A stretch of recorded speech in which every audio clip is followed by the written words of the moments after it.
আসসালামু আলাইকুম এভরিওয়ান, আশা করি সকলে ভালো আছেন। সিভিল সার্জনের কার্যালয় জয়পুরহাটে বিশাল একটি চাকরি নোটিশ প্রকাশিত হয়েছে। এই সংক্রান্ত সকল বিষয় আপনাদের সাথে বিস্তারিত আলোচনা করব।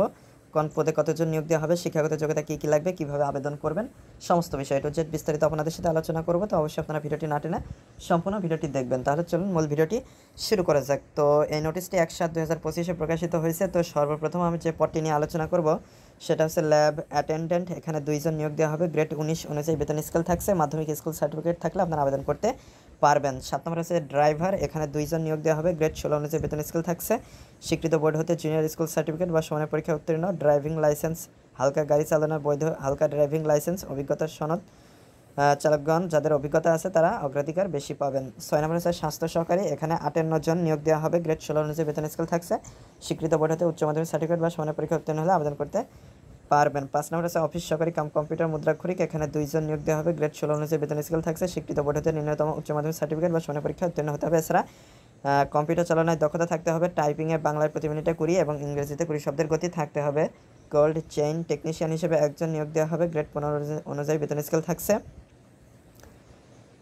3 নম্বর হচ্ছে স্টোর কিপার। এখানে 5 জন নিয়োগ দেওয়া হবে। স্বীকৃত বোর্ড হতে উচ্চ মাধ্যমিক সার্টিফিকেট বা সমানের পরীক্ষা উত্তীর্ণ হলে আবেদন করতে পারবেন। 2 নম্বর হচ্ছে সার্ট মুদ্রাক্ষরিক কাম কম্পিউটার অপারেটর। এখানে 1 জন নিয়োগ দেওয়া হবে।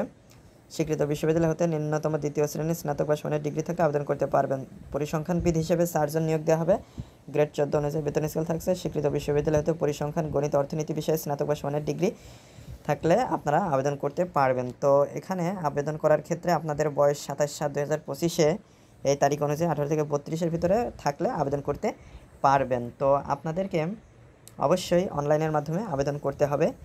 csjoypur@telitalk.com.bd ওয়েবসাইটে প্রবেশ করে আপনারা খুব সহজে ফর্মটা পূরণ করে আবেদন করতে পারবেন।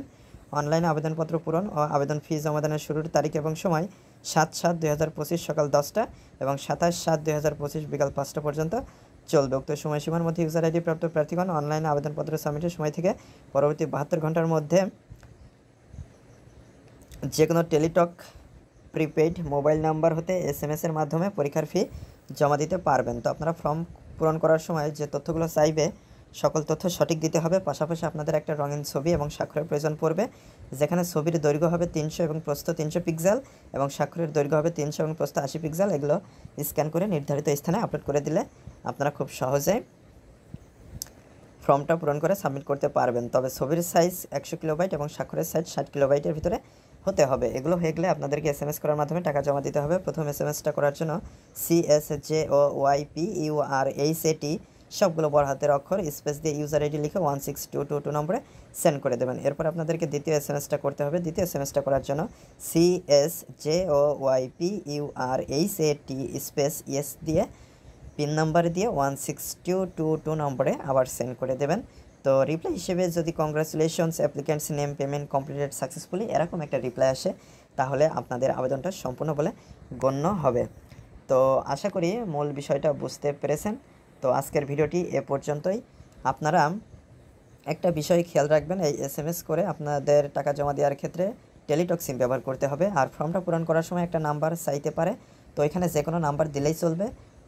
কারণ ওইখানে যে কোনো নাম্বার দিলেই চলবে, বাট ওই নাম্বারটা সবসময় চালু রাখবেন, কারণ পরবর্তী নির্দেশাবলী ওই নাম্বারে SMS করার মাধ্যমে আপনাদেরকে জানিয়ে দেওয়া হবে। তো অবশ্যই ইনবক্সগুলো চেক করবেন। তো আশা করি মূল বিষয়টা বুঝতে পেরেছেন। তো আজকে এ পর্যন্ত, পরবর্তী ভিডিওতে কথা হবে। ধন্যবাদ সবাইকে।